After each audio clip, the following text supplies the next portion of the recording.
Saudara-saudara, dalam pertemuan kali ini kita akan memperkenalkan Saudara Wadio Pasaribu dengan kegiatannya, berbagai kegiatannya memperkenalkan Tai Chi Nusantara di atau ke berbagai kalangan. Ya, toh? Dia sendiri adalah seorang sarjana apa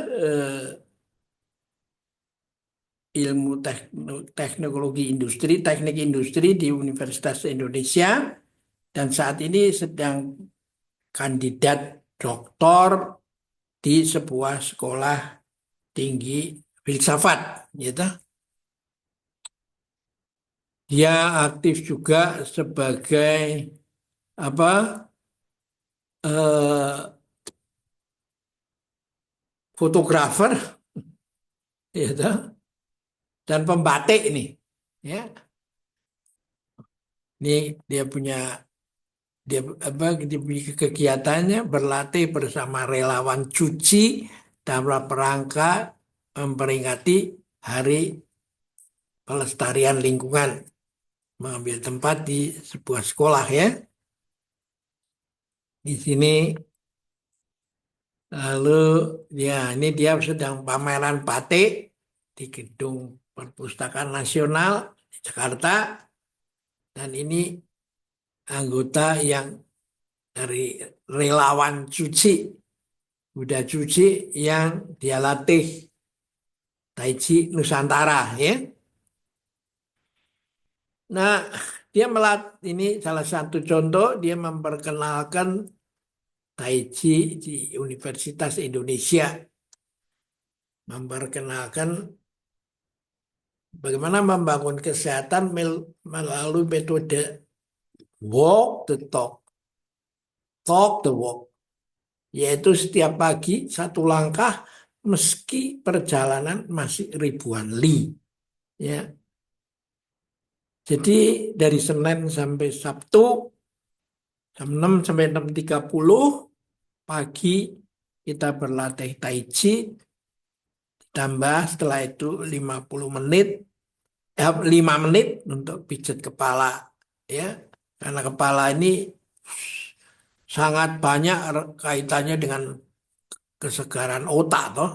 Karena di otak ini ada cerebral vaskuler, ya, apa saluran otak yang lembut sekali, ya, yang konon saya kalau nggak salah saya pernah baca kalau digabung-gabung itu bisa hampir mencapai sambung-sambung mencapai dari Anyer sampai Panarukan, ya. Saya pernah dengar dalam suatu seminar itu, ya.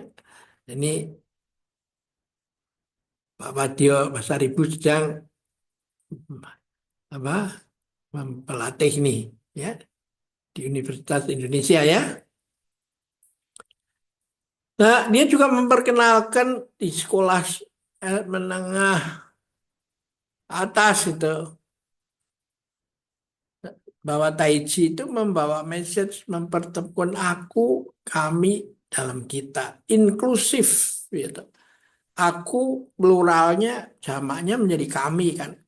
Kamu jamaknya kalian, dia jamaknya mereka. Tapi semua ini kan berdiri sendiri-sendiri dalam kelompok masing-masing dan pihak lain dianggap bukanlah anggota kita. Nah, ini yang terjadi banyak apa perkelahian antar pelajar bahkan sampai ke tingkat dunia.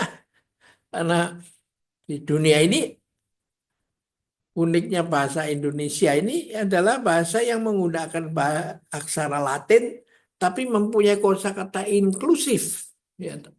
Sedangkan bahasa Barat itu hanya sampai kepada aku, kami, kamu, kalian, you and all of you, dan dia, mereka aja. Sehingga betapa sulitnya membangun PBB, lembaga internasional yang tugasnya adalah untuk menjaga perdamaian dunia dan yaitu keadilan dan perdamaian dunia karena masing-masing ber- berorientasi pada kepentingan kelompoknya sendiri-sendiri. Nah, ini harus dia didik mulai dari sekolah dasar kalau bisa, menengah, ya, dan dilanjutkan di perguruan tinggi, gitu. Seperti yang disampaikan di UI, jadi di atas, toh.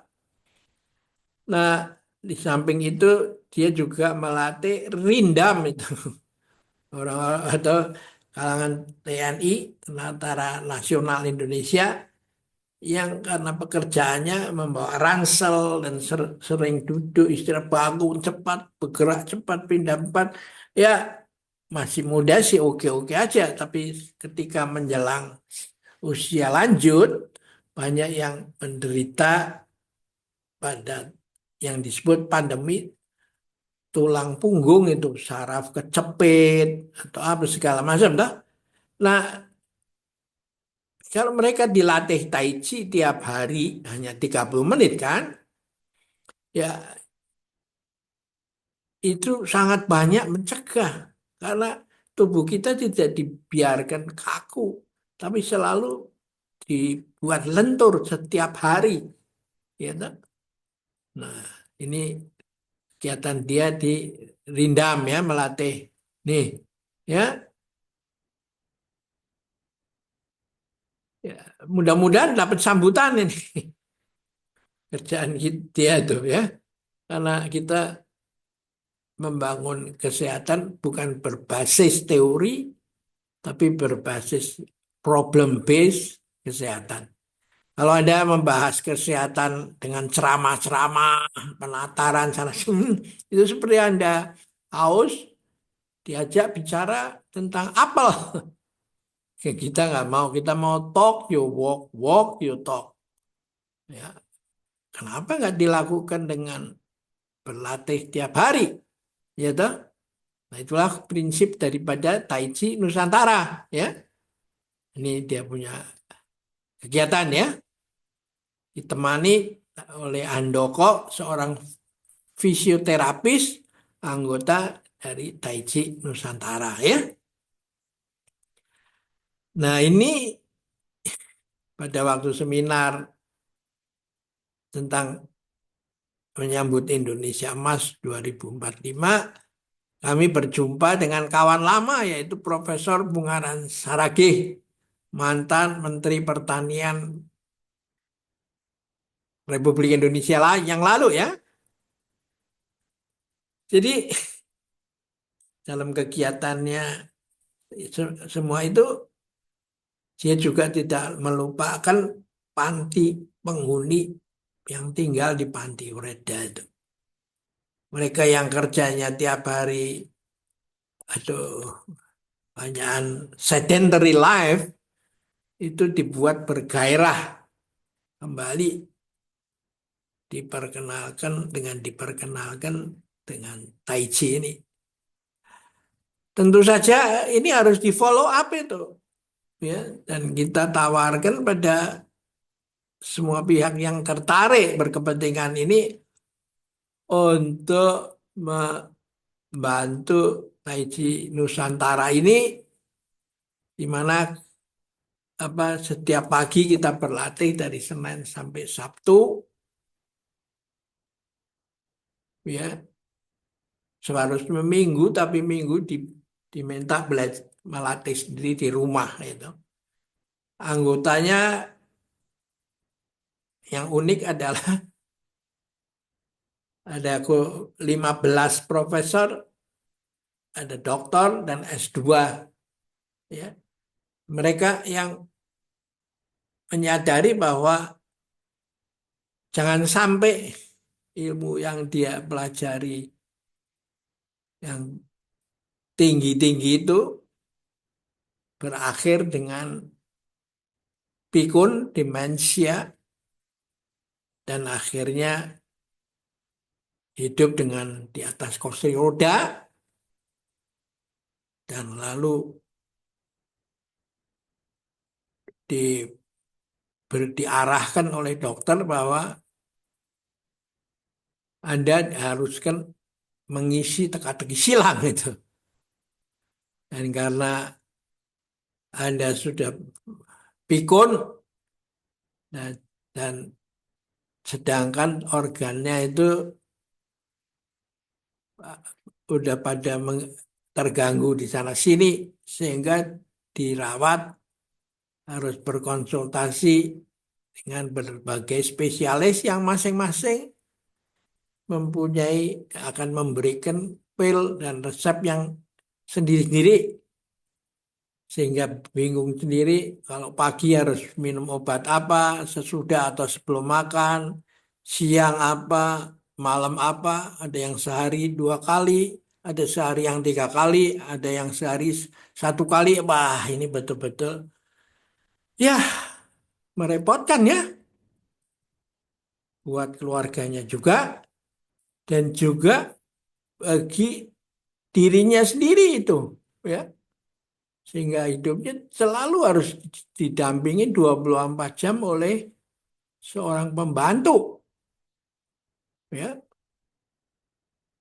yang mengawal ya nanti beberapa apa dalam waktu tertentu mengantar konsultasi dan lalu ke laboratorium klinis untuk dicek sana sini. Wah, kalau kita bisa membuat orang itu sehat ya toh, dengan Tai Chi Nusantara ini akan menjadi satu kegiatan yang apa membangun bangsa dan negara sampai supaya tetap aktif sampai akhir hidupnya gitu ya dan tidak menjadi beban bagi anaknya ya karena apa gunanya bonus demografi kalau orang dia juga harus merawat orang tuanya toh ya oke kita akhirin di sini dulu dan sampai jumpa lagi.